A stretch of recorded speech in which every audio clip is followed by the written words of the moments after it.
Good morning, student. Today we are going to discuss another topic which is very important, known as the fuel cells. So maybe you have heard about the fuel cells. So fuel cells noise develop or the development will provide a new way to produce power, also significantly improve energy conversion efficiency, especially in transportation applications. Okay. So fuel cells are electrochemical devices like battery that converts the chemical energy of a fuel directly and very efficiently into the electricity, okay, which is a DC in the form and the heat, thus doing away with combustion. So we are not supposed to use the combustion in that. So directly we are transporting the fuel and we are getting the electricity. Unlike a battery, a fuel cell does not run down or requires the recharging. It will produce energy in the form of electricity and heat as long as fuel is supplied. But in the battery, that we have to charge it again and again because we have to use it in the future. Okay, since conversion of a fuel to energy takes place via electrochemical process, not combustion, as I told you that there is no combustion, so it is a clean, quiet and highly efficient process, so 2 to 3 times more efficient than the fuel burning. Okay, so let me give you a brief introduction more deeply of the fuel cell. A fuel cell is an electrochemical cell that converts the chemical energy of the fuel. Often we are using fuel as a hydrogen as a fuel and an oxidizing agent, that is oxygen, which converts into electricity through a pair of redox reaction.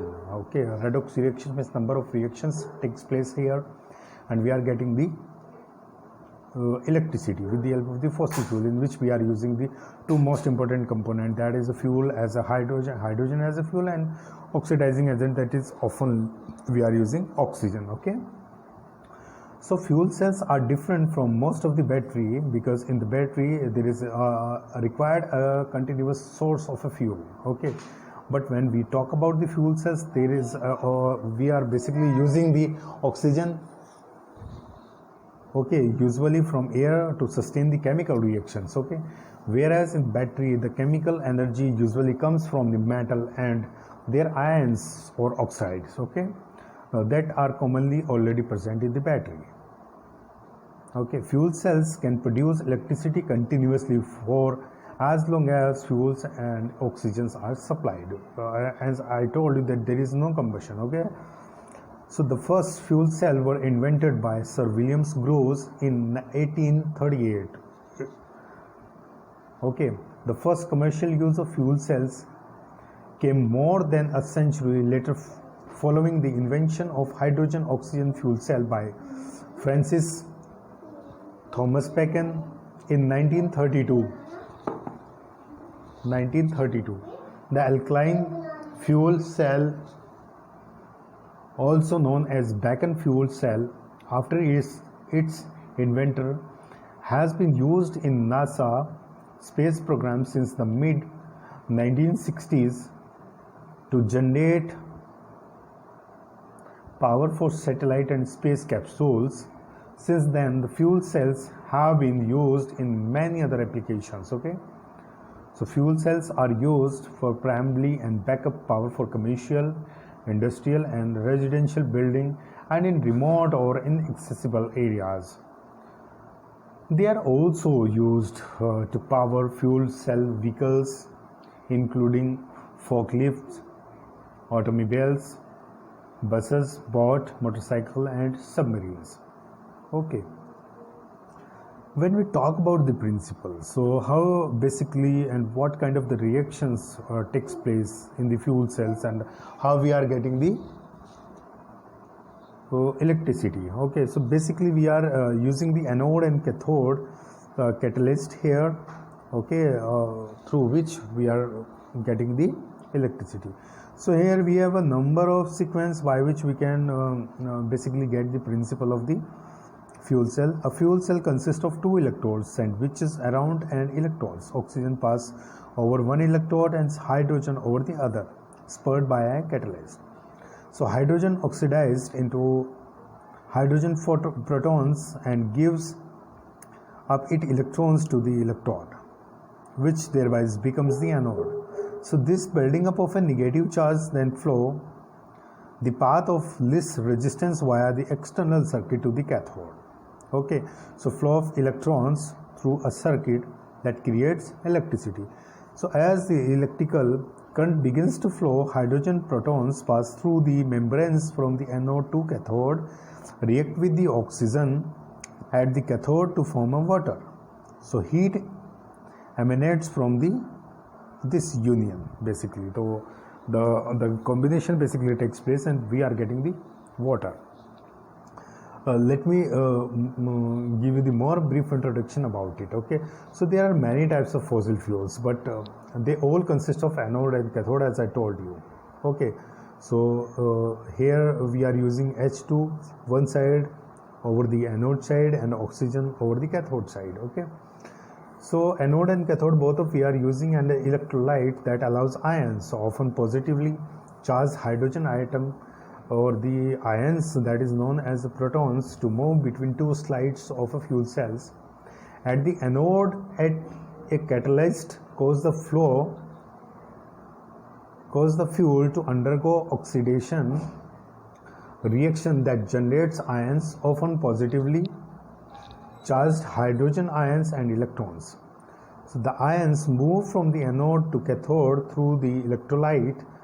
At the same time, electrons flow from the anode to cathode through an external circuit. As you can see, there from the anode to cathode there is a cycle start. Okay, so producing direct current, electricity. At the cathode, another catalyst causes ions, electrons and oxygen to react, so which forming water and possibly other products. Okay. Fuel cells are classified by the types of electrolyte they use and by different in startup time, ranging from 1 second to proton exchange membranes fuel cells, that is PEM. Okay, fuel cells or PEMFC, to 10 minutes of solid oxide fuel cell, that is SOFC. A related technology is flow batteries, in which the fuel can be regenerated by recharging. Individual fuel cells produce relatively small electric potentials over approximately 0.7 volts. So cells are stacked or placed in series to create sufficient voltage to meet an application requirement. Okay, so as per our requirement, so we have to produce above voltage, so definitely we have a series combination of this fuel cell. So in addition to electricity, fuel cells produce water, heat and, depending on the fuel source, very small amount of nitrogen oxide, that is NOx, produced here, and other emissions. So the energy efficiency of a fuel cell is generally between 40 to 60%. However, if waste heat is captured in a cogeneration scheme, so efficiency of approximately up to 85% can be obtained. Okay, so here type of fuel cells. In general all fuel cells have the small basic configuration, that is an electrolyte and two electrodes. So different type of fuel cells are classified by kind of electrolytes used. The type of electrolytes used determines the kind of chemical reactions takes place and the temperature range of operations. So here we have a PM, polymer electrolyte membranes. Okay, here we have alkaline. Here we are using the phosphoric acid, PEPs, molten carbonate, MCFC, and solid oxide, that is SOFC. Okay, here we have an example with the help of the demonstration. Basically the same concept we are using anode and cathode. At anode side we are using hydrogen, at cathode side we are using oxygen, and there is a reaction takes place by the external circuit and basically the electricity is produced here. Okay, so when we talk about the uses, so stationary power generation, residential, transportation, as there is no pollution, and portable power, that is a miniature fuel cells we can use as a portable power. Okay, so why hydrogen and fuel cells? So because there is a physical security, there is reliability, we can use more efficiently. Environmental benefit, because it's eco-friendly. Battery, we are not supposed to use the battery, and recharging is not required here. As much as we have a flow of fuel, so definitely we'll get electricity. So replacement alternatives, ability to harvest on renewable energy like wind.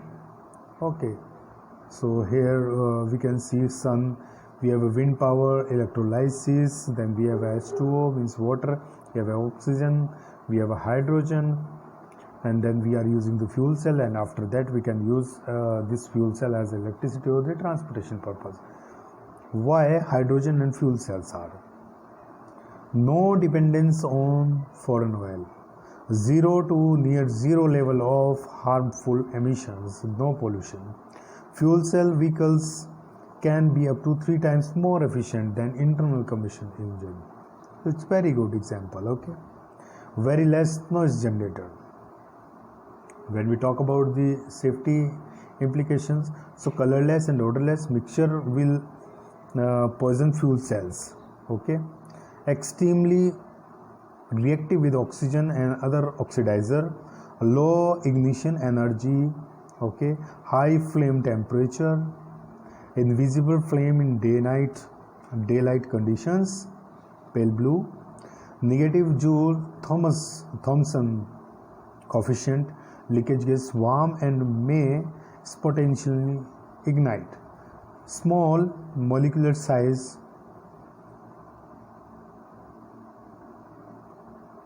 promotes leak and diffusion, very wide flammability, limits in air mixtures, can diffuse into or react with certain metals, embrittling them. The cryogenic liquid at 20 Kelvin is even colder than frozen nitrogen, oxygen or argon. But parallelly we have challenges. First, we have infrastructure, refueling, large-scale manufacturing, process and support infrastructure such as a trained personnels are yet not available for fuel cell system. Okay. Second, hydrogen has to be stored on board vehicles at hydrogen production sites, refueling station and stationary power sites, which require several precautions. The size and weight of current fuel cells system must be reduced to attain market acceptance, especially with automobiles. Use in fuel cells required catalyst, which usually require a component metal, mostly often platinum. So platinum is extremely rare, expensive and environmentally unsound to produce. Okay, these are the challenges. These are we have references by which we get this data. So with the help of this we can find it out. Thank you so much. This is all for the fuel cells. Thank you so much.